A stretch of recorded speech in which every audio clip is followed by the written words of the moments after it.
Hi, welcome to the Living Well Show, the show that's committed to bringing you and your family a healthier lifestyle.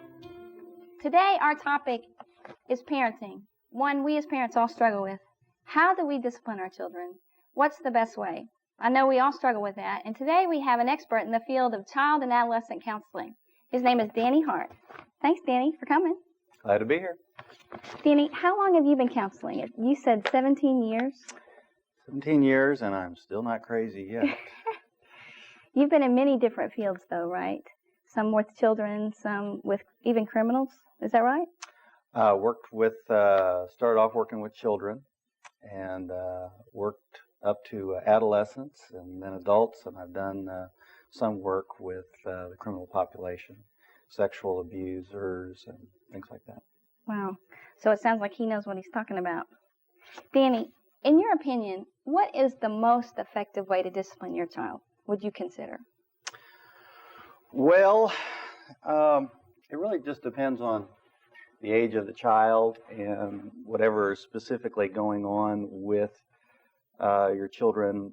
One thing could work for one child, another thing could work for another child. So I don't have any one particular way that's best for all children. It just really kind of depends on your circumstances. And when I'm meeting with a family, first thing I like to do is just kind of listen and find out what's been going on with that family to find what would be the best thing that would work for them. Okay. What would you consider, though, the main thing that they need to remember more than anything else? Is there one thing that you can tell them that would be the most important thing? I think the most important thing in discipline is consistency. And of course, that stands to reason. I almost think that any form of discipline would work reasonably well if you were consistent with it. What happens, though, is we try something and it doesn't work as well as we'd like, and then we abandon it, and then we try something else, and then that doesn't work, and then we try something else, and we're frustrated all the time. Mm-hmm. And when we get frustrated, we get angry, and when we get angry, well, then we start to lose, and the kids are in control, and chaos and pandemonium breaks out. So how do you feel about yelling? Well, because I'd be yelling about that time. I mean, I'm learning not to do that, but I have to admit that sometimes I break down and I yell too, and just want to apologize to my children right now that yes, I sometimes yell at you, and I'm sorry. But I think we all do that when they're winning and we're losing, and we're frustrated because we're just really not using proper techniques. Okay.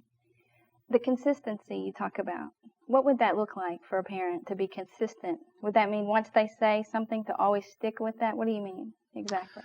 Well, I think the key to consistency is really simply this. It's not the biggest.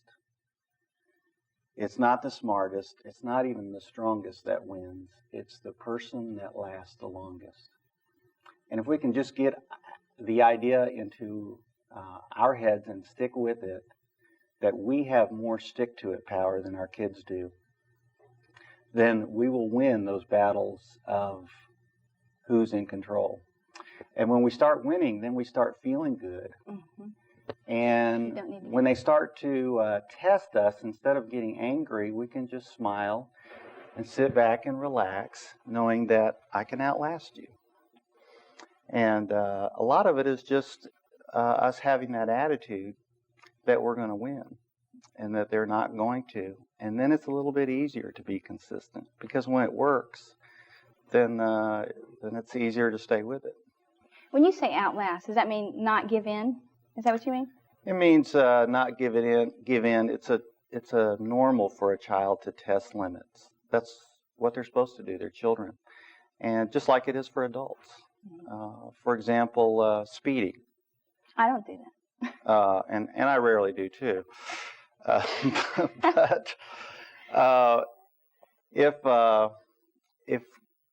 if we were speeding and we had a little sensor in our car, and I hope they never come up with this, but if we had a little sensor in our car that would know every time that we're speeding, and it would send a little message to the courthouse and they would mail us a ticket, by golly, we would stop speeding.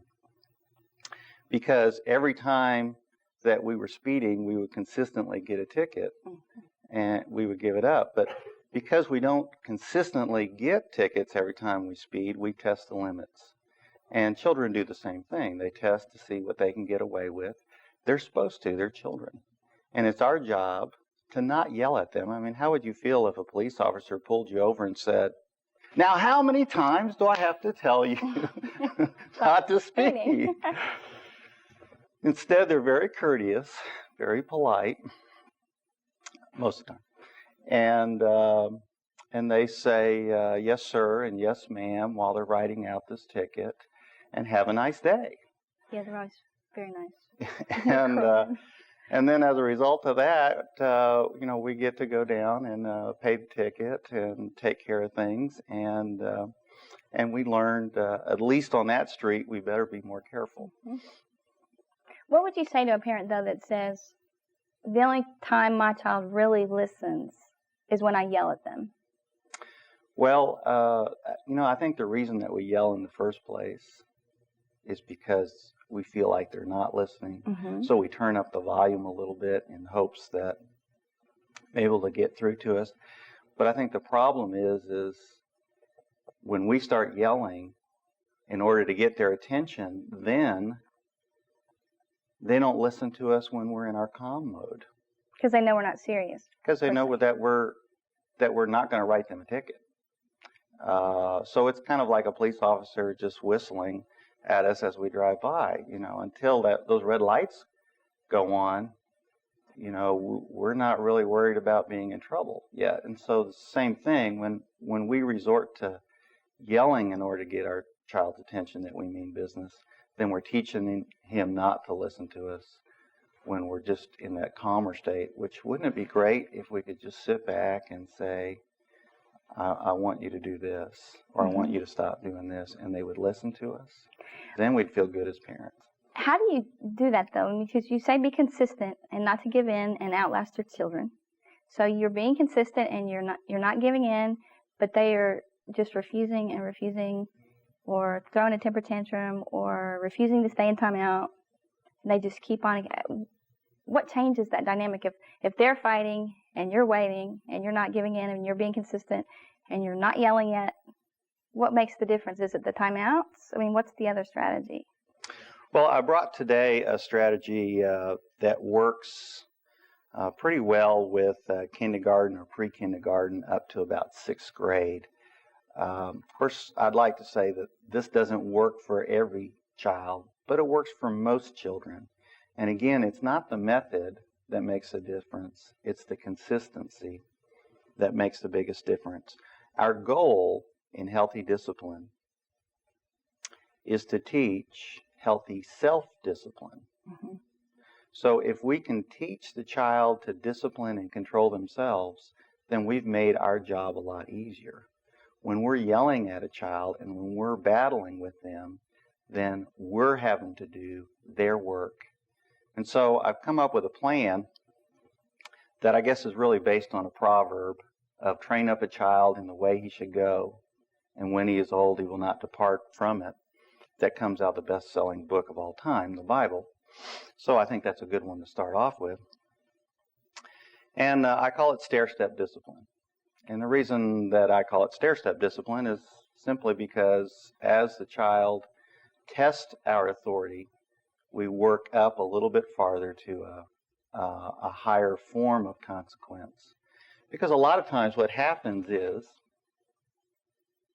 we're trying to discipline our children, and they're not paying attention to us, and we begin to plead with them, we begin to bargain with them, we begin to threaten them, and they're still not paying attention to us. They're still testing limits, and we get angry, and we start yelling, and then in our anger, we bring out our ultimate consequence, whether it's spanking or whether it's taking away Nintendo for 6 months or whatever it is. And then later on, when we're not angry, we realize that was not a good way to handle it.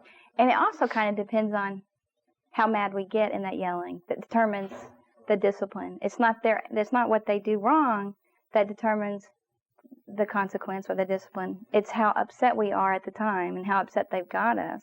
And so if we've had a bad day at work, or we got a flat tire on the way home or something, we might discipline one way because we're already upset, and discipline another way when things are going well for us. And so the rules are unclear. So it doesn't really teach them, is what you're saying.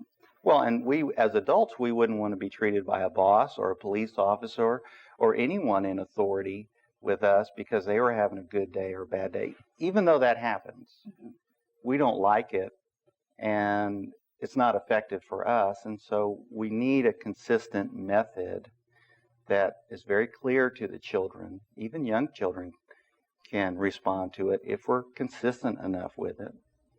And then it makes our job easier, and it makes their life easier.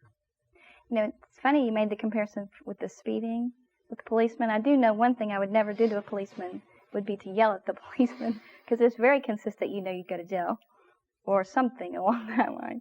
And so we never do that. And really, when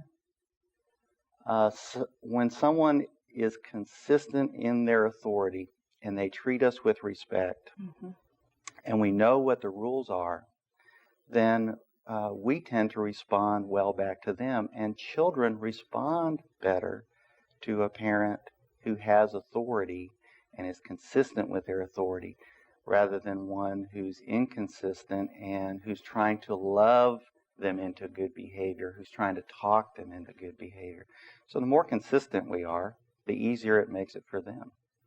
So based on the stair-step discipline, when I was saying the child was throwing a temper tantrum and you're sitting there, you're not giving in, and you're waiting, so that would be step one, right? I mean, you're at the beginning then. Well, the very first thing that we want to take away from our methodology of discipline is yelling. Okay. If we're going to do something with them that's going to require them to change, then let's do something that they're going to like better. And so we got to take away yelling. Now, yelling is a bad habit. Right. And sometimes I break down and give into that rather than following these rules that I know work. But we all do that. Don't kick yourself for that. The very first thing that we want to do is teach them to respond to our direction. So rather than yelling in a calm voice, we want to tell them one time what we want them to do. If we tell them twice, then we're teaching them what? To do it 2 times. That we not to respond until we've yelled twice. That's right. Not to respond to us when we tell them the first time. So we just want to tell them one time and then give them a consequence. So we tell them in a calm voice, look them in the right eye. Now, why the right eye? I don't know. I was just taught that. It works. So I look at them in the right eye. Maybe if they're left-handed, I'll look them in the left eye. I'm not sure. But look them in the right eye. And as an option, you might want to do a countdown. Like 1, wait a few seconds, 2. This is for them to hear, where they can hear that. And 3. Not tell them, repeat to them twice what they're going to do, just to count down. 1, 2, not 2, I mean business if you don't move it now, but just 2.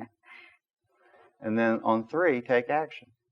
Now, if I get to 3, I'm going to take action with my children, regardless of whether they're scurrying to go do it now, because they made me get there. They tested limits, and now they get the consequence. That's an optional thing, to give them a countdown. The other thing is to go ahead and give them what I call step 1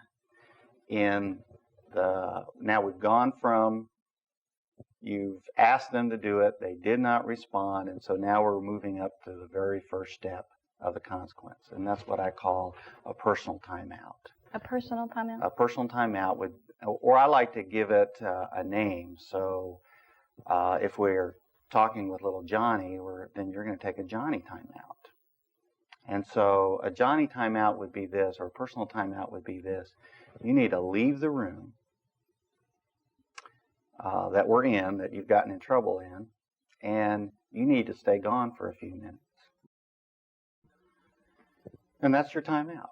You're in control because, again, our goal is to teach self-discipline. So the child is in control because they're going to decide how long they're gone, and they're going to decide they're going to decide where they're going. Mm-hmm. But the timeout is only over when you come back and you talk to me, the parent, and we talk about what you were doing wrong, or even your side of the story, or the child's side of the story, but not before then, because that's when the child wants to argue and plead their case. So you're saying go to the timeout as you're told before, and then you can tell your side later. Exactly. And we tried this for a week. We tried this for the whole last week, and my kids love what we call it the kid timeout, and they love it. And you mean it works? Yeah, they like the kid timeout. And sometimes I would forget and go straight to the next one. They'd go, I get to choose this one. I get to choose where and when. And I would just laugh. But they like that. They like that one. And a lot of parents are like, well, wait, that's not going to work. They're in control. But that's what we want. We want them to be in control. It makes our job easier if we don't have to parent them so much. Now, if they refuse to take a personal timeout, or they seem to have problems in taking it, like they leave the room and then they continue doing in another room what you just told them not to do, or they give you any mouth, which oftentimes they want to explain their side of the story. Well, there's a time for that later when they come back. Right. But right now, you're going to have to take your time out. So when you don't take a personal timeout or a kid timeout or a Johnny timeout, then you're going to take a parent timeout. Now, a parent timeout's a little bit tougher. A parent timeout could be anywhere you want it to be. It could be at a wall, it could be at a corner, it could be in a chair, it could be sitting on the floor. You mean the parent, where the parent wants it to be? No, not the parent taking the timeout, but no, yes, the kid or sometimes we like to go to a closet, perhaps. Right. But the parent decides this one. The parent decides where you're going to go because you had a chance to take care of it yourself. And so now you're going to go where I've asked you to go. And it needs to be a low stimulus environment. It needs to be looking at a wall versus looking at a TV or out a window. And it needs to be for a length of time to get their attention. And probably one of the most common things that I hear, in fact, when we were talking about this last week, I asked you, when you give timeouts, how long were you giving timeouts for? Oh, tell them that. And the age of the child, that's right. Yeah, the age of the child. And I asked you where you heard that, and you didn't know. And everyone I ask doesn't know the answer to that. I think it's one of those psychological wives' tales. Mm-hmm. Because when I ask parents that, how effective is it, they tell me it's not effective. I think it's too short a timeout. So I would suggest a minimum of 15 minutes. Okay. Up to 30 minutes, depending on the age of the child. But I think timeouts that are about 5 to 10 minutes in length are more effective for children who are 2 and 3 years old. So older than that, the timeout needs to be longer? It needs to be longer because you've given them an opportunity to take their own timeout. So on step 1, the kid timeout, you have to require that it be at least 5 minutes. The child has to pick anything over 5 minutes? Well, lest you have to walk around with a watch and time it, I just say a few minutes. Okay. But the second one is 15. But the second one is going to be 15 to 30 minutes, and it's some time to think. And then the timeout is only over when they come back and they talk to the parent again. And this is their opportunity to debrief and to tell their side of the story. Now, what happens a lot of times is parents just say, well, you're out of timeout. But that doesn't lead to any resolution for the child. And so the child needs a chance to come and talk and get a hug and know that they're loved. And this is when you do your loving and your nurturing of your child after they've taken their time out well. And you tell them how well they've taken their time out. You know, this seems like it puts the responsibility on the child. The child sees that it's their behavior that determines the consequence. Exactly. And the more they feel in control, the more likely they're to do it, and the more likely that they follow along with this, the easier it becomes for you and the more you want to be consistent with this. So in the parent timeout, what if they won't do that? I had a client last night telling me he won't stay there, he won't stay in his chair, he won't do what he won't stay in the timeout. Well, that's his job as a child to test limits. And, well, let me just ask you this. Typically, would you say children test limits more for moms or for dads? Moms. Probably moms more consistently. And I think the reason is because moms are more likely, because of their nurturing, to want to give second chances, to want to try to talk them into it. So a lot of times when a child won't take a timeout, it's because they're really just testing you to see how far you'll go. And so that's where we come up with step number 3. You had a chance to take a kid timeout. You had an opportunity for an easier parent timeout. And now we're going to go to the timeout room. And the timeout room is going to not be fun. In fact, we want to make it hard enough that you would much rather take a timeout, a parent timeout, than go to the timeout room. You know, I like the timeout room. I know you had told us that the timeout, the best place for the timeout room is the bathroom. And did you say that? Well, I would suggest any low stimulus room. I think the problem with a bedroom is it's too easy a time for a child to take. And there is one room that every house has that makes an excellent timeout room because it has everything you need for an extended stay. It has water. Mm-hmm. It has a john. It usually doesn't have a good window to look out of. And it's kind of cold and hard time in there. And, I mean, what are you going to tell your friends later on when you're an adult? Well, my mom sent me to time out in the bathroom. I don't think so. You know, I could just see us telling a therapist that one day. Now, my kids hate the bathroom. They don't like that. And they were like, I got to go in the bathroom? Why got to go in the bathroom? So it worked very well. And that's what we want it to be. We want it to be a deterrent so that when you're working your way up, after you do that a few times, you just decide, I'll take the parent timeout. Because really what we're trying to get to is that you take the kid timeout, and you take the kid timeout because you'd rather listen to mom the first time, or we want to get you to the point where you'd rather listen to mom the first time because it's easier than spending a long time in the timeout room. How much time do they need to stay there when it's the timeout room? Well, I think a minimum of 1 hour.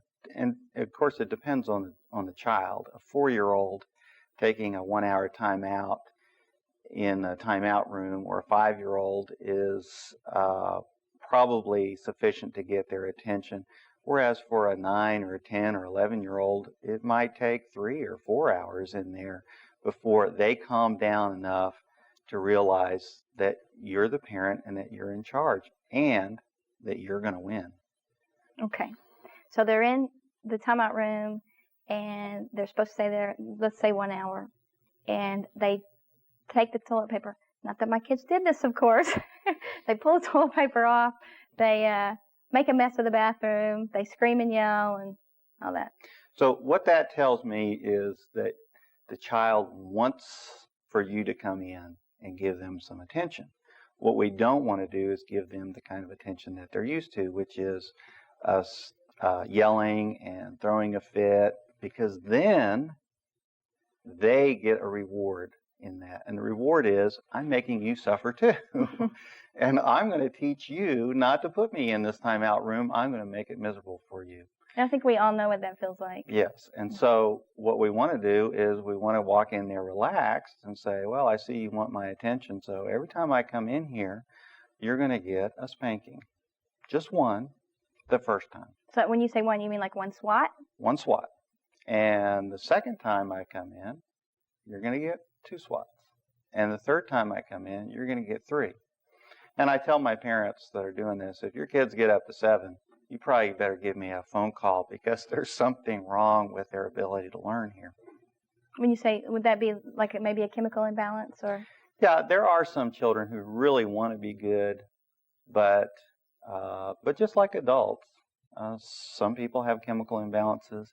And some people try as they might, they just have difficulty controlling their anger, controlling their temper, or controlling their attitude. And those are children that we need to help in a different way. Although this will help them and it will improve their behavior, it just may, if you have a child that's challenging you at that point, then one of two things is wrong. They don't believe that you're going to follow through with it, because your past history is that you try some new discipline method and it doesn't work the first day or two and you give up on it. And so I think consistency with any plan is vitally important. And number two, you might have a child who just can't do this even though they're trying. And those are usually the children that you can see they're trying. They just can't do it. Well, I know that with my kids, we didn't get past, one time I had to send them to the bathroom, and after that they didn't want to go back. And this was both of them, I had to do that. We didn't ever get past, they didn't mess up the bathroom. So most of the time, do they not have to go to the 4th step? Actually, I find that most kids end up going to the bathroom once or twice before they realize, I don't want to do that. Most kids don't even have to go to that 4th step if they see that you mean business and that you've changed. And that means you have to give up your old habit of yelling. Because if you're doing the old stuff, then they're not going to think that you've really changed, and so they're not going to change too. I call that 4th step the ultimate consequence. And it can be what I call 1 + 1 spanking, where every time you go in, you give them another swat.